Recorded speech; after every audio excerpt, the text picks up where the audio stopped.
So we have a special segment this morning.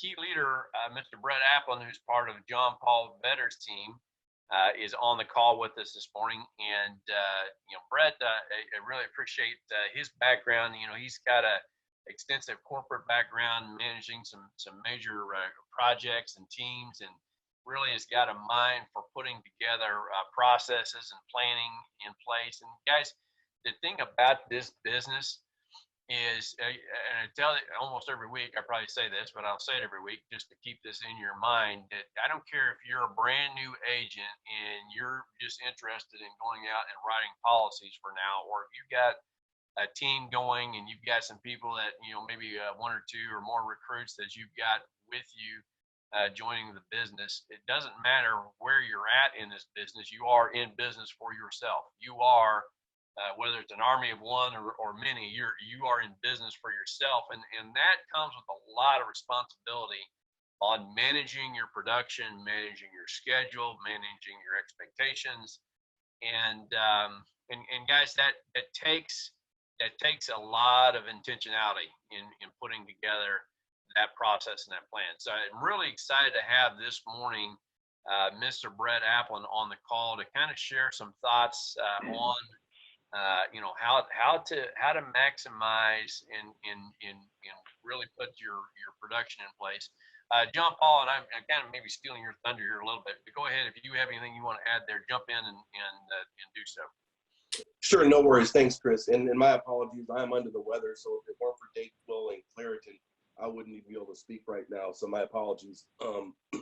But yeah, so definitely excited to have Bret be able to speak this morning. I'm so proud of Bret and where he's at right now in his journey and our journey. Key leader and continuing to recruit and grow and build his team, at a feverish pace, and beginning to make his run for AO here over the next couple of months. And just really excited to see where you're at, Bret, and where you've come from and the progress that you've made, and love what you're doing with your organization and team and what you bring to our organization. A huge amount of the success that I've been able to experience and up the ladder to Chris and Scott and such, since I arrived here, after I had a chance to meet and join forces with Bret. A lot of my success is due to him and his efforts and what he's done with his team, for sure. So I definitely need to make mention of that and my gratitude, for what you bring to the organization, Bret. So with that said, I'll go ahead and punt over to you and let you take off, buddy. I appreciate all you do, man, and look forward to hearing you. Thanks, you guys. Can you hear me? Got you loud and clear. Okay, great. So thank you, John Paul and Chris and Scott. Hey, guys, this morning I wanted to kind of tell you a little bit about a story, but we're going to title this Hope is Not a Strategy, okay? Hope is Not a Strategy is a title in the sales book, right, for winning a complex sale, but it applies to what we're going to talk about today here as well. So the story I kind of wanted to tell you about, and I think that a lot of times we fall victim to a lot of sound bites that we get in this business. I know I did too. Those that are really good at business begin to simplify what they say into statements that sound really good, but don't necessarily bake into your mind in a way that you can execute on. And I've seen that for myself as well. I crave context. So this morning, I want to share a little story. This story is relevant to getting to the next point about what does it mean that hope is not a strategy.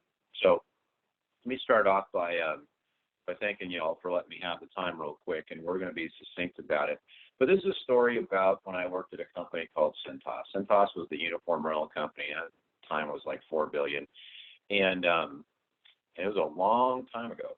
And I was a sales rep there, right? And the model was very similar to insurance, to what we're doing here, right? People would go out to clients and they would prospect. They'd get on the phones, they'd prospect, they'd go out and demonstrate something, and they'd sign them up on a commitment, a monthly commitment for uniform rental stuff, right? And so the APV that we look at today was very similar to what they did. And so I would get out there and I'd go do it. At some point, somebody pulls me aside and says, hey, listen, would you like to be a sales manager, right? So think about this a little bit. There's two things that we're going to talk about today. There's what I do for myself personally, and then this concept of managing a team. It's the transition. So I said, sure, I guess so. I had no idea. I had no leadership skills, right?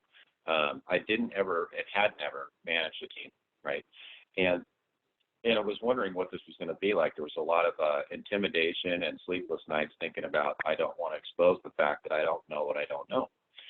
So they put me in charge of the second to last office in the United States, second to last out of 270 locations, right?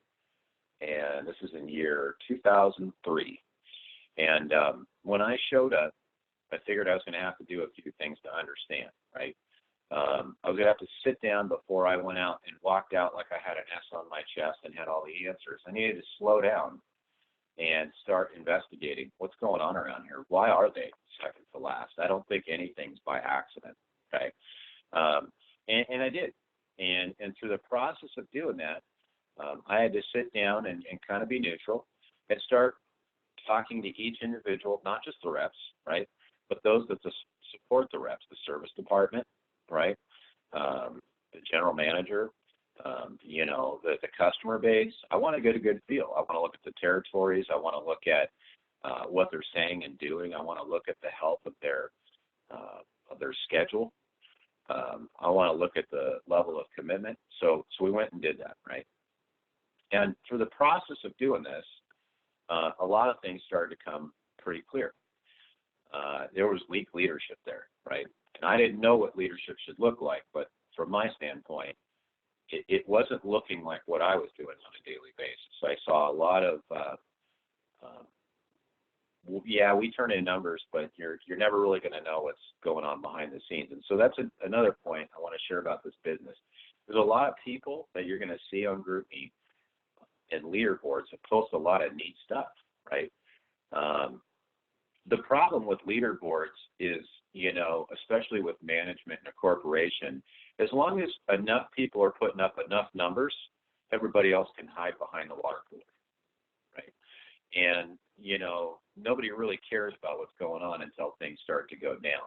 But there's a lot of things that have to go wrong for things to start going down before that happens. And so what people get stuck in their own mind for themselves and their own sales is this game of I'll just do enough. It's a game of I'll just do enough, right?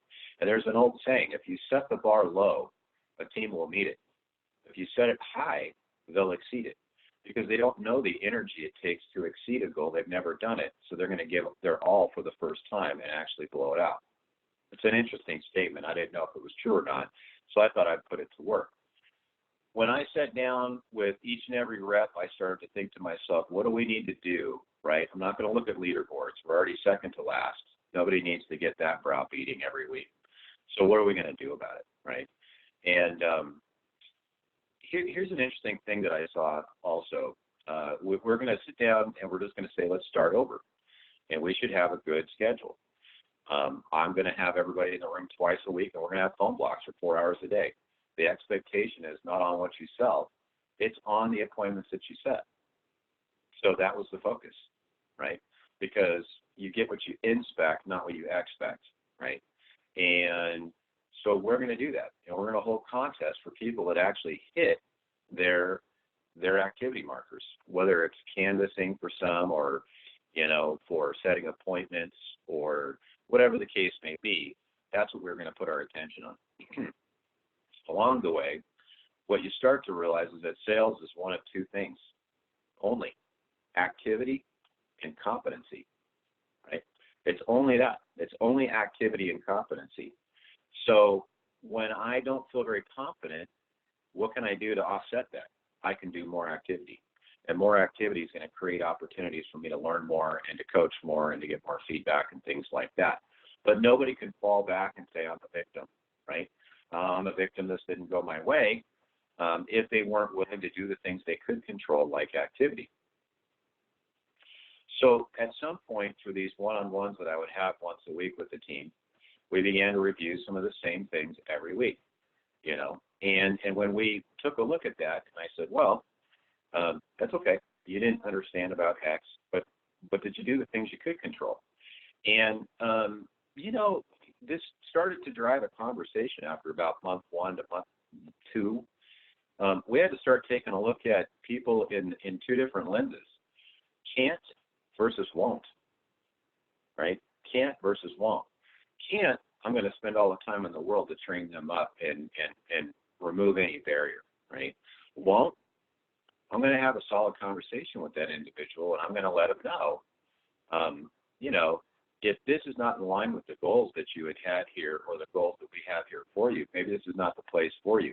And these style of hard conversations you might think aren't relevant here today in what we do, but it all starts with you.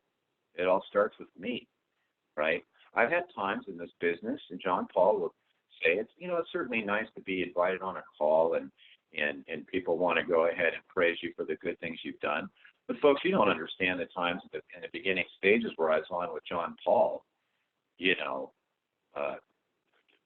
fighting through topics, fighting through confusion, fighting through, I don't get how this model is going to get me to where I want to go.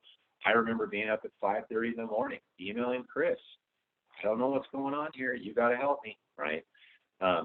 So nothing is always just easy for everybody. It wasn't for me either. But the point I guess I'm trying to make is that we have to be willing to reflect in our business, right? We have to be willing to reflect in our own self before we're able to do it for others. And that's a hard thing to do. The sad reality was in that team, I had to turn half that team over because we had to ask them, and put it in their court. From an integrity point of view, if you came in and you told us that you wanted to do X by X time, and you have control over the activity, and we could help you with the competency, what am I missing, right? Because there's only 24 hours in a day, and I only am allowed to have 10 people on the team. And the people that are working hard, right? The people that are working hard, it's not fair to them that they're going to show up second to last in the nation when the other half of the team is out surfing, right? Or not doing what they say they're going to do. So from an integrity point of view, I'm going to ask you to make a decision, please. And half the team moved. Now, we're not having this discussion about the team here today. I'm just saying that's something you have to do in your own business. Whether that's an attitude or a behavior or a comfort zone of yours, you're going to have to fire that attitude. You're going to have to fire that behavior, right? So going back to, the end of the story, I started to learn that there's another component, and it's the service department. During that year, nobody was checking their pending business, so to speak. Nobody was watching the time and distance it took to get their installs in. I noticed that people that had really loose goals for themselves monthly because they got stuck in this vortex of I'll just do the best I can and stay off somebody's radar. Right? So I began to inspect that. And what we found was that we're literally, if we would have gotten engaged, we would have gotten things installed a week and a half to 2 weeks earlier than what was happening already. And when I showed people what the monetary value of that waste was, it blew their mind. It went even a step further. The service department, knowing the sales team was weak, started taking advantage of the sales team and found ways to transition the sales that they weren't watching getting installed into their numbers by selling it a different way. That was just the rule for them back then. And I did a full-blown audit on this thing and ultimately got the service director of the whole whole West fired for that kind of practice. I didn't want to do that. It scared me half to death. If you can even imagine having to go take on politically somebody who's 3 rungs up above you, knowing that one day you want to be a sales director, you're going to do this. But I had to care enough for my people for them to see, right? So there's a lot of little sound bites in here. And ultimately, what's the takeaway? That year, that team was number 2 in the nation in 1 year, okay? So what did I want to glean from that and share with you today about the business? I got to ask you guys a question real quick. Do you have a goal? And I mean a monthly goal. Do you have a plan? Have you talked to your upline about your short and long-term goals? What's a 90-day plan look like for you, right? What's what's your goal this month? Literally. Is it a promotion goal? Is it based on income? Here's the cool thing. You don't have anybody in corporate America dictating what your goal is, right? I can't tell you how many times I heard things like, if you don't have a plan, one will be created for you, and you probably won't like it. So nobody's going to do that to you here, but do you have a plan? What's your monthly goal? What's your sales goal? What's your install goal? What's that goal that come hell or high water, you're going to get after it for you? Because Chris kind of alluded at the beginning of this call, this is a business. This is not just, I'm going to come and make a few sales and go surfing, right? It's cocktail hour. It's football time. It's the kids got something. It's this. This is a business. From a self-esteem point of view, I have to care enough about myself first so that this can get done, so that all these other things can become a reality too, right? So let's ask some questions. Do you have a goal? You should. Every single month, you should be working off of some kind of spreadsheet that says, this is my goal. These are the deals I funneled into it. They're color-coded from pending, future sale. They're completely net placed, and know how much I have left in my goal, right? Time against task. You should know that in any business or any sales job or any career. So it's agnostic. Do you have a schedule? What is your schedule, right? And let me be clear about this. When we hear things on GroupMe about leaderboards and things like that, the people who rise to the top every time, every now and again somebody gets lucky and they land a whale, and that's kind of cool, right? But those that do things day in and day out, these are people who are very selfish with their time, and they should be. The doors open at a certain time and they close at a certain time. Are we being diligent about what that schedule is? And it's somewhat different for everybody. So as an example, when I hear about Jeremiah or John Paul or Stella, right, and they put up these appointments, these folks have a pretty consistent schedule about when they're going to make dials. Some people might start Thursday night and start taking a temperature check on the batch of leads that they have, and then really get after it on Friday. I hear Jeremiah, he's dialing all day long, all day, right? And then Saturday, are we dialing until, or are we just putting in the hours like we're just, an employee, and then say, well, we'll just try better next time kind of thing? We might, I don't know, but do you have a schedule? What are you doing in the hours between 8 and 10 every morning, right? Or 8 to noon every morning? If you're not dialing or seeing a customer, what are you doing with that time? Are we reading books for self-improvement? Are we doing what we're talking about here, where I'm reflecting on what we're doing and how we're doing? Are we checking pending business? Am I ready to start building a team? It's not hard, right? Are we ready to do that? Are we ready to take on what we could fill that time with that would start to build the business? I'm really just challenging, do we have a schedule? And if we do, is it hard-coded into my Google Calendar? So my Google Calendar is my boss. That's my boss. It gives me reminders, and I use that for call times. I use it for having the opportunity conversations about symmetry with hires, training,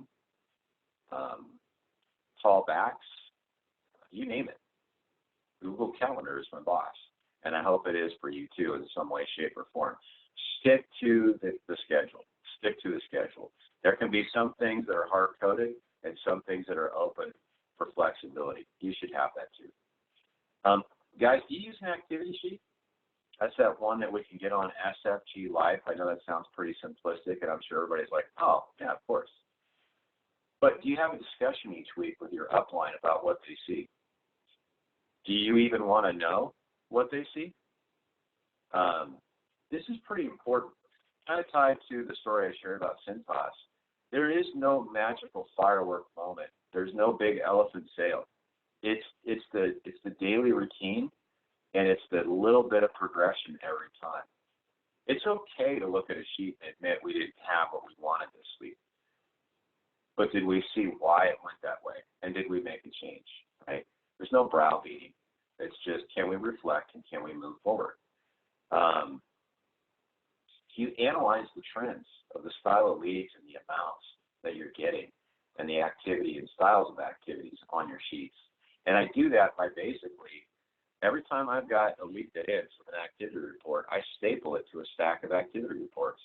And I can start to layer and look at, is there any surprise why I got to the number I get this month, right? When I hear some folks are selling $15, $18, $25, $35,000, is it because they got an accidentally really special, set of leads and tripped over it and got some good customers and that's why that happened? It's not. It's not. There's a lot of intentionality about that. But are you looking at last week, the week before? Are you looking at the trends? Are you looking at the trends of the things you can control? You should, especially if you're running a business. And by the way, this is no different if you had a job selling for a company. It's just they would ask the same thing. At minimum, you should too. So there's little things that tied to the things that we're talking outside activity. Are you calling underwriting every time for risk assessment the night before? I set some appointments. I know I'm going to go out on Monday to go see them. I've got my lead sheet and my qual form stapled together. And I'm thinking, okay, I've taken a look on the rating system. I'm going to go with this company. Right? I'm going to go, let's say, with Mutual Omaha or whoever else. Did I call for a risk assessment ahead of time? Why am I asking you that? Because it saves the time killers, right? The confusion. What if I go out there and I write that thing and it gets declined? How many of those have I had the last month? Have I even tracked the trends of rewrites? Rewrites do happen, but they don't need to most of the time. But on occasion, you go out to a home and what they tell you over the phone versus what they tell you at the home, that can change. And that's not your control. But what is in control is what they do tell you. Am I digging a little deeper to understand what I'm going to need, right? Am I learning? Not just taking down a bunch of stuff on a qual form, but the things that would actually be paired up with the rating system, right?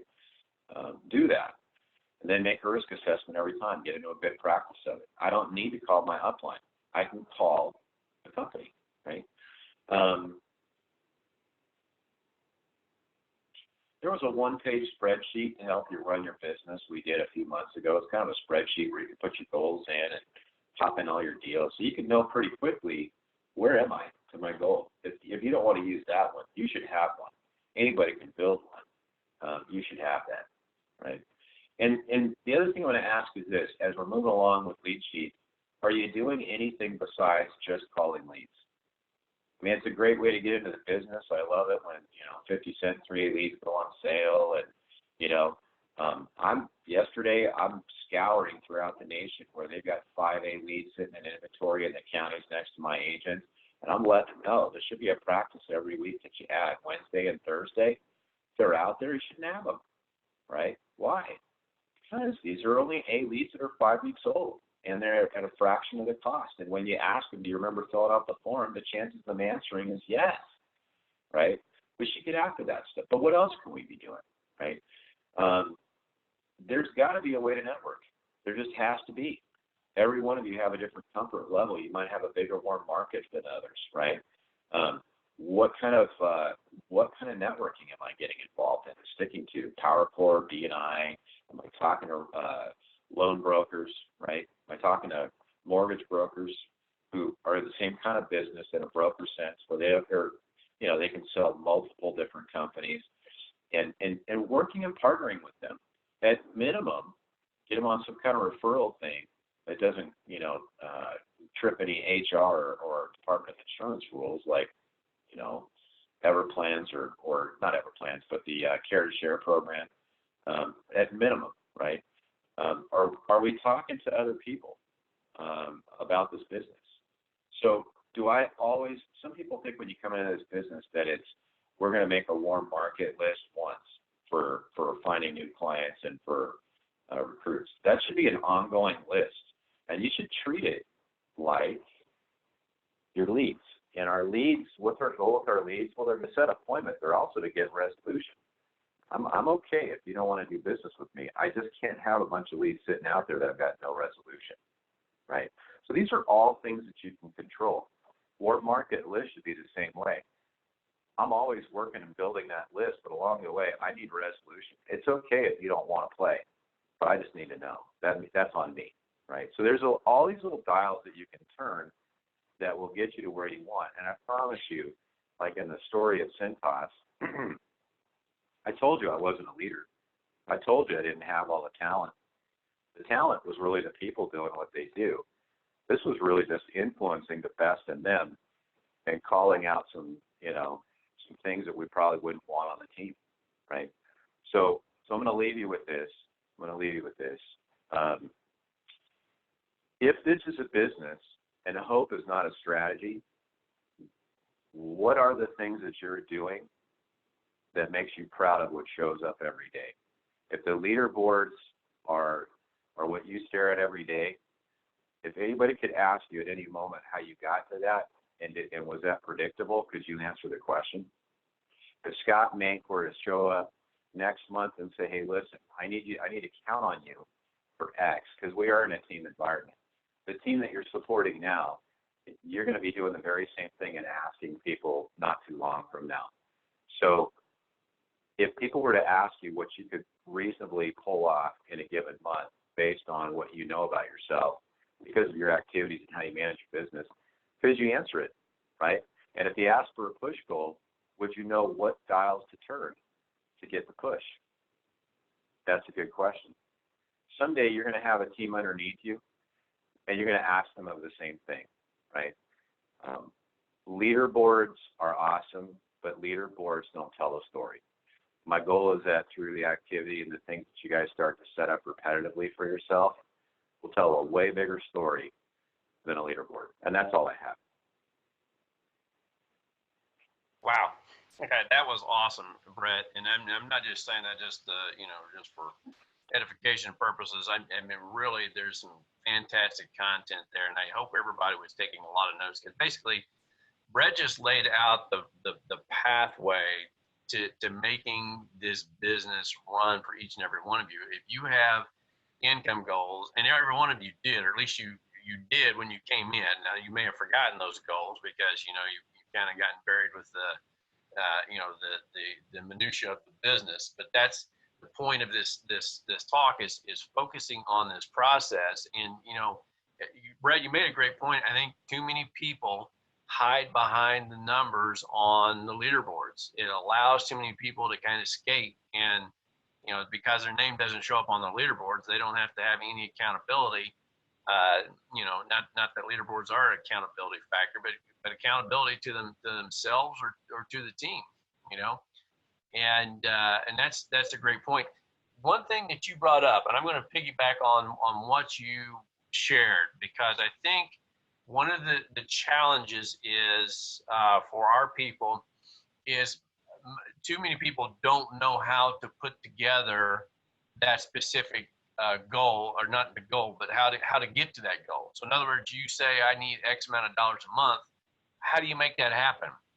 So guys, I'm going to piggyback off what Bret shared with us this morning, and I'm going to give you the exact formula. So if you're serious about this business, you want to make money, you have a money target in mind, you better have your pens and paper out right now and write this down, because I'm going to give it to you dollar for dollar, number for number, how to make this happen. This is a formula that I use anytime I sit down with somebody and they give me their income goal. I walk through this with them. Okay. So here's a couple assumptions before I jump into this.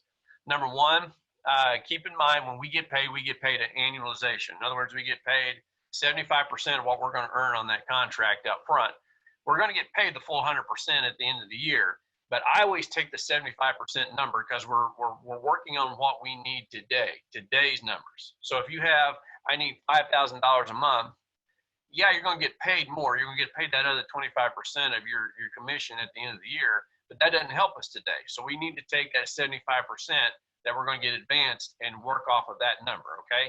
So keep that in mind. I'll get to that in a second. The other thing is, ideally, we would love every case that we write to get issue paid. 100% would be, golden. Reality is that doesn't happen. Now, it should still be a pretty high number. I mean, there's no reason that you can't be running a 90% plus issue paid, and look at the leaders on this team and look at their numbers, and they prove that. But let's just, again, I tend to want to be a little bit conservative with this calculation with these numbers, and let's just assume that, you know, maybe you're new in the business, you're still figuring some things out. So we're going to assume a 70% issue paid number. Okay, guys, we can do better than that, but let's go worst case scenario. Okay, so here's the formula. Write this down.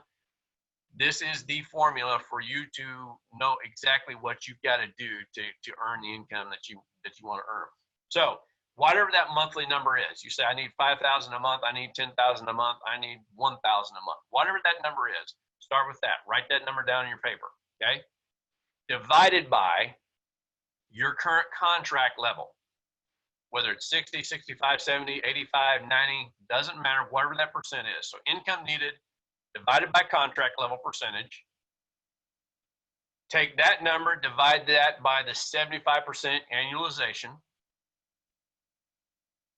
Take that number, divide that by 70% issue paid. That's going to give you the total amount of APV that you need to write in that month to hit that income goal, or that week. Okay. So what we're going to do now is we're going to take that total APV number and we're going to divide that by 1,000. Okay, so 1,000. The reason why I use 1,000 is our average case in Symmetry Financial Group. Our average mortgage protection, doesn't matter what, you know, if you take all the policies that we write, $1,000 APV is the average.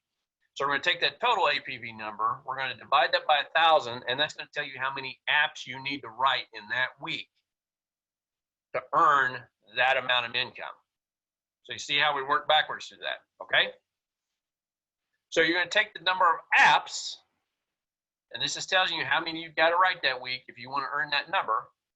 Now we've got to turn that into activity.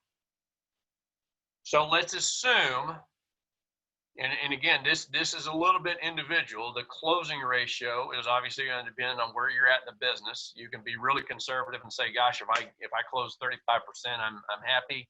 If you're a 50% closer, if you're a 70% closer, and you want to be, you know, you want to make sure that you're aggressive and you want to be really locking down deals, that's going to be a little bit of an individual factor. But what you need to do is take the number of appointments and look at your close ratio. So if you need to write 5 apps that week and you got a 50% close ratio, that means you need to be setting in front of 10 people, not 10 appointments. Don't get me wrong. That's actual 10 sets where you're face-to-face having conversations with 10 people. And out of that, you're going to get a 50% close ratio. So you're going to write 5 apps. Well, if you need to sit in front of 10 people, again, the numbers, guys, this is a numbers game. This is a numbers business, and numbers don't lie. If you need to sit in front of 10 people, then you need to have more than 10 appointments. Because unless you're just golden on the phone, you're going to lose appointments. Okay? So we need to factor in, and that's why we say set 15 appointments. Guys, it's the law of the cancellation, no-show, porch, reschedule. I don't care if you set 5 appointments or if you set 15, you're going to lose 3 to 5 through cancellations, no-shows, reschedules. So if you set 5 appointments and you get to the end of the week and you've only set with one person, there's a reason for that. I don't know why it is. It's like Scott said earlier, it's the insurance guides. They're going to take 3 to 5 appointments away from you every week, and it doesn't matter if you have 15 or if you have 5. So you need to have 15, okay? Because you're going to lose 5 of them. And if you lose 5 of them, that means you're going to sit in front of 10. And if you sit in front of 10, that means you're going to write 5 applications. And if you write 5 applications, that's going to mean you're going to have 5,000 APV. And if you have 5,000 APV, that means you're going to get paid your 60% commission rate of $3,000. But you're not going to get paid all that today, this week. You're only going to get paid 75% of that. So you're going to get paid around $2,150 on that. So you see how those numbers, that formula I gave you is how you put together your activity week in, week out, and your numbers. Okay? And it, you know, I think I've done that before, but I don't do it enough. And that's something we need to do on a more regular basis, especially as we have new tune in from brand new people. That is exactly how you make this happen, guys. And that's how you can be highly intentional about that. Yeah, Jeremiah, go ahead. I understand it because I've been here and I've done it. I still got a little bit behind trying to write all that down. Can you get that in a document, so that you could post it so these guys? Because I know if I got lost in the translation there, that I imagine some other people did. So if you, that'd be great if you could get that on a document of some sort, spreadsheet Send it or out. something. And, Yeah, and I got people texting me also. They were trying to keep up with the math. So I have a document already that breaks it down, like based on annual income. I can post those as well, but that then if you're, but you need to be able to do the math if your numbers are different. So I'd be great if you could post something with that. No, that's a great point, and I will do that. And as soon as we get off the call, that's the first thing I'll do is I'll put that in a document and send that out. Just real quick, high level, I'm not going to break it down as far as the explanation, but here's, if you want to write it out in shorthand: income needed divided by contract level divided by 75% annualization divided by 70% issue paid equals total APV. Okay. And then total APV divided by 1,000 equals the number of apps that you need to write every week. Okay, that's the shorthand. And again, I realize that's still kind of running through quick, but I will put that in a document. I'll post it on GroupMe and send it out in an email. We will definitely get that out. And guys, that is how you take control over your business, over your life, over your finances, over your future, over your growth. If you're at a point where you're writing 3,000 APV a week and you want to get to 6,000, plug your numbers in the formula. It's just that simple. The thing that amazes me about this is the numbers. As I look at the leaderboards, when I print these out every week, the numbers are very consistent. That average of 1,000 APV per case, and there are some areas where the numbers are a little bit higher, and some areas where they're lower. But in reality, I mean, if I look at the average and break it down, it's $1,000 APV across the country, across the board. And the numbers of this business are so predictable. The number of appointments you need to run, the closing ratios, and like I said, those are going to vary slightly from one person to the next, but that's all easily accountable for in your personal activity and your personal production. Again, if you have a low close ratio, you can make up for that by just setting more appointments. If you have a low show ratio, now there are things, again, we can coach you on, and definitely get with your mentor and your upline. There are things that we can coach you on specifically to help increase those numbers. But in the short term, the easy way to overcome inefficiency in this business is just go do more of it. You know, if you really suck at closing and you only got a 20% close ratio, guess what? If you run 20 appointments, you're going to write 4 apps. And if you write 4 apps, you're probably going to be in a pretty good position financially. Now, obviously, we want to help you. We don't want you to go do that long term. But the point is, short term, the easy way to overcome any deficiency in this business is just simply more activity. And too many people are looking for the magic dust, the pot of gold at the end of the rainbow, the magic fairy that's going to come in and wave her magic wand on your business, on your activity, on your apps, and all of a sudden now you're going to be landing $500,000 annuities every other appointment. Guys, it's not going to happen. That's why we talk about the base, even the big programs like Debt-Free Life and the IULs. Those are great additional sales, but you've got to focus on the fundamentals, and that has to be the mortgage protection, the final expense. That is your bread and butter, your daily money. You've got to keep your focus. And those numbers, again, is so predictable that there's not one of you on this call who should be struggling at all from the number side of it. It all comes back to the production. And Bret, you hit the nail on the head. Can't versus won't. Can't versus won't. Most people fall into the won't category. In fact, I would say almost everybody falls into the won't category. That's not where they want to be in this business. They won't do the activity necessary to have the success that they want to have, or they say they want to have. And that goes back to some commitment levels on personalities. Fantastic call this morning. Bret, cannot thank you enough for sharing that stuff. That is phenomenal. And we will get those things posted up for you on how to plan your weekly activities. So I'll get that typed up immediately. Guys, quick announcement. All right, I don't mean to interrupt, but No, go ahead. the topic and what you're saying, and I feel it some way too sometimes, is we tend as humans, we want to make things easier. And if any of you have been on a call or you've been to a meeting, you've probably heard it be said before, just quit wishing it was easier, just wish you were better.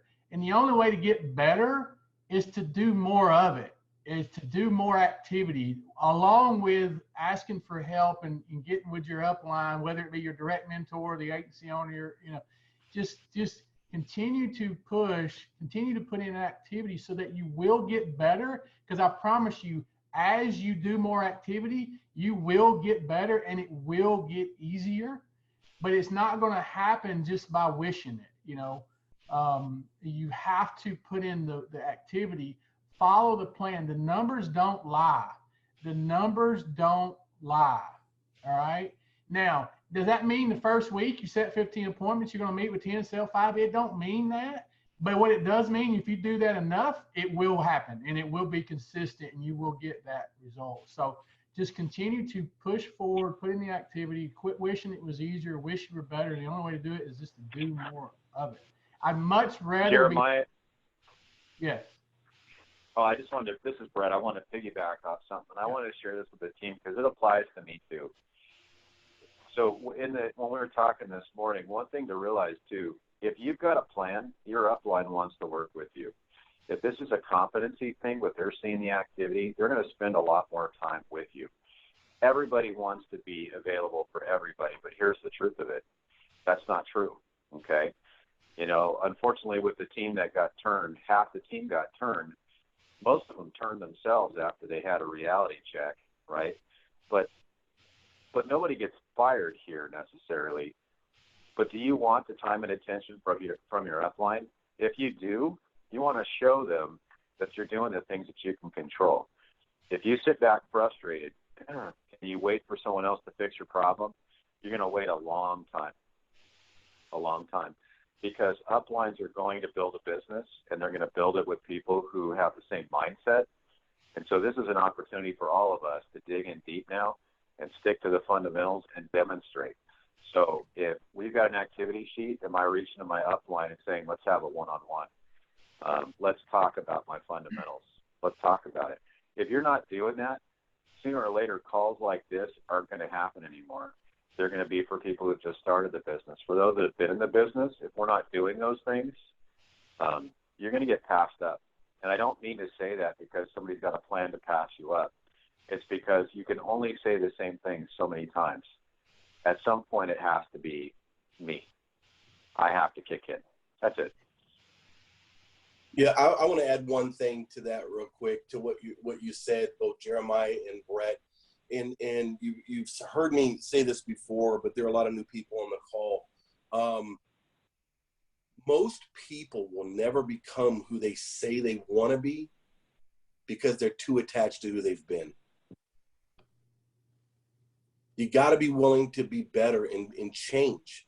The price of progress is the pain of change. You got to be intentional about what you do, and it's not easy. It's tough, but the people that stick with it are the ones who become better and find success.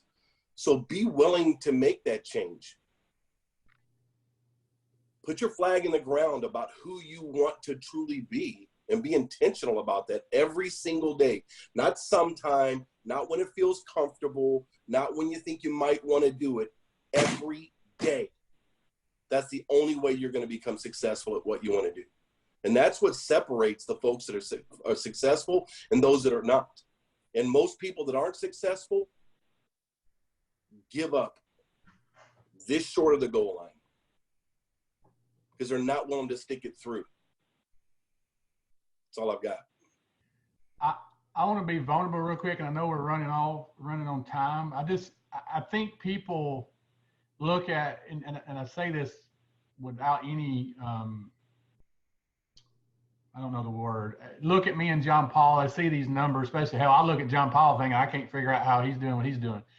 But what I know is the fact that he is very consistent. We have bad days. I had a bad week this week. I had one application for $400 and something. You know why I had a bad week? Because I set 5 appointments on Monday, and that was it. Because I had a thing at the hospital that I was doing, proactively putting out. That's going to produce results, but it didn't produce it this week. And so I allowed myself to do that. Because guess what? When I have 5 appointments, I'm still going to have, I had 2 people cancel and reschedule. And I sat with 3 and sold 1 and got 2, maybe think about it. So that's going to happen. It happens to all of us. When I have 15 appointments, it's usually those last 5, out of the 10 that collectively ends up being the thing that puts us over the edge. So it's all about the activity. I'd much rather be sitting here at my desk in my office in the comfort of my master bedroom right here on the phone than out driving around wasting gas 2 or 3 hours going here because I only got 2 appointments and one of them cancels on the way and the other one I sit with and they tell me they're just not sure, they don't know the likelihood of them dying. That's one of my guys. That was a young guy, but he's got to look at the likelihood of it happening. So it happens to all of us.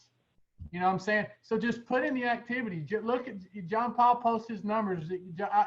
Just put in the work. You'll get better as you do it. You can't get better by trying to analyze why you're not better.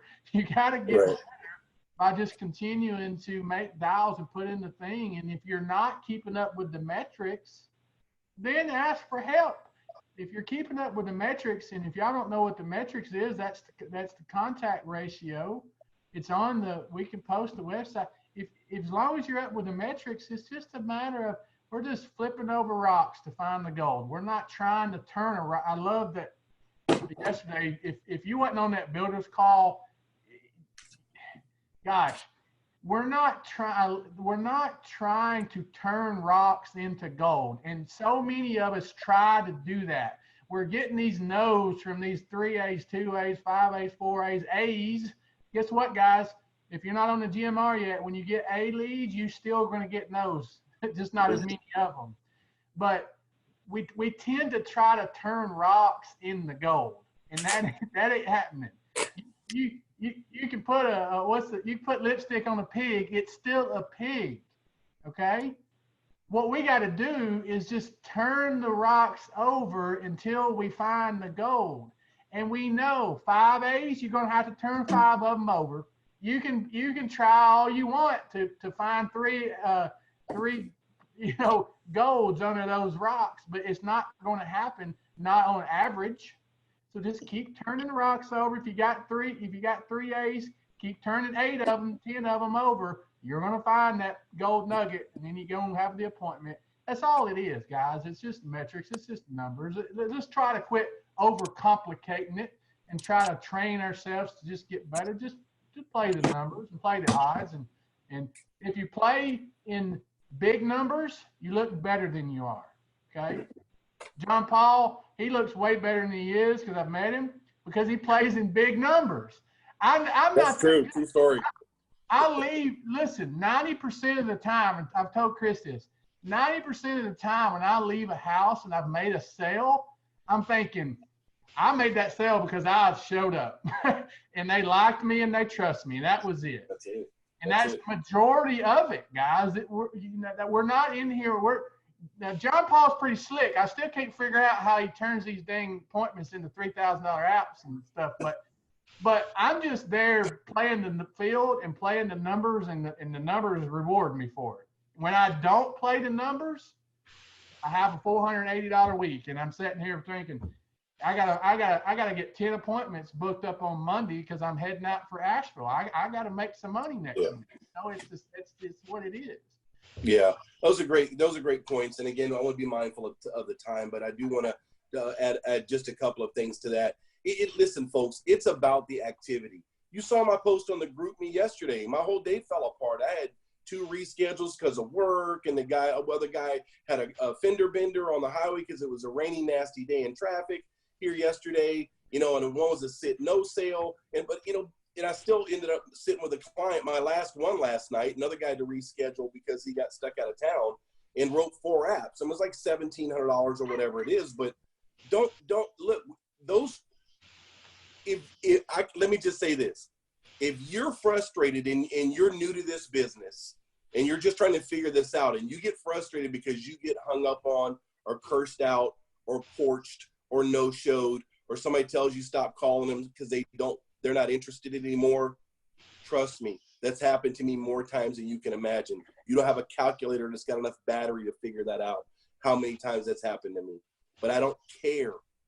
I know that's going to happen. It's built into my equation. To Jeremiah's point, we're all going to have no-shows and cancels. It doesn't matter. But if I've got 15, 18 points, I'm still going to have a solid week. 15, 18 appointments, I'm going to have a solid week. If I've got 5 appointments, those same cancels and no-shows are going to happen. Chances are I'm going to have a weaker week than I would want. But don't be upset with the results you didn't get from the activity you didn't do. You got to be on the phones every Friday night and every Saturday morning and every other waking moment. You have an opportunity to be on the phone setting appointments.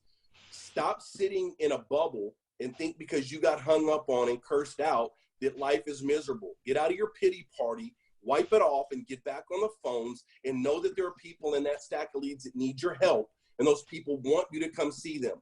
That's who you're looking for, which is what Jeremiah was saying. That's the gold you're looking for. Those people we can help. It happens to all of us. Don't just look at those leaderboards and think that magically, deliciously just happens. Writing 46, you know how many times I got no-showed and how many hang-ups and cancels I got last month? You don't want to know, but I don't care. I don't care, because the net result is I helped a lot of families last month, and that's all that's important.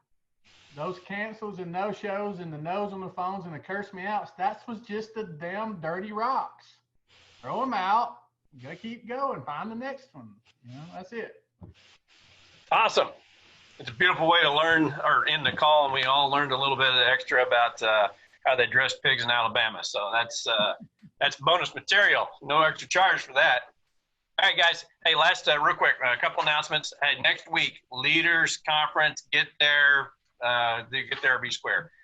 You need to be at that, and it's not just for people who have teams. This is for everybody. Make sure you get involved in that, guys. That is going to be a huge event. I don't know specifically, but I know some things are being rolled out next week. They're going to have a huge impact on our business. You want to be on the front line and be there for that. Also, we have coming up next April, Conference at Sea. Guys, get involved with that. That is going to be a huge event. That is going to be an awesome event. You want to be there. Again, this is going to be an opportunity to hang out with the top people in the company, and they can't get away from you because we're going to be on a boat, so they have to talk to you. They can't go run and hide. So be there, guys. Get signed up for that. There's still plenty of opportunity to put that on a very easy payment plan for you. So, all right, guys, have a great weekend of dialing. Don't forget a 5-week turn-in. Take full advantage of this. Get numbers lined up to take yourself to the next level, either on promotion, whether it be first, second month, wherever you're at in the business. Just take advantage of this time. So appreciate you all. Have a great weekend. See most of you, if not all of you, next week at Leaders Conference.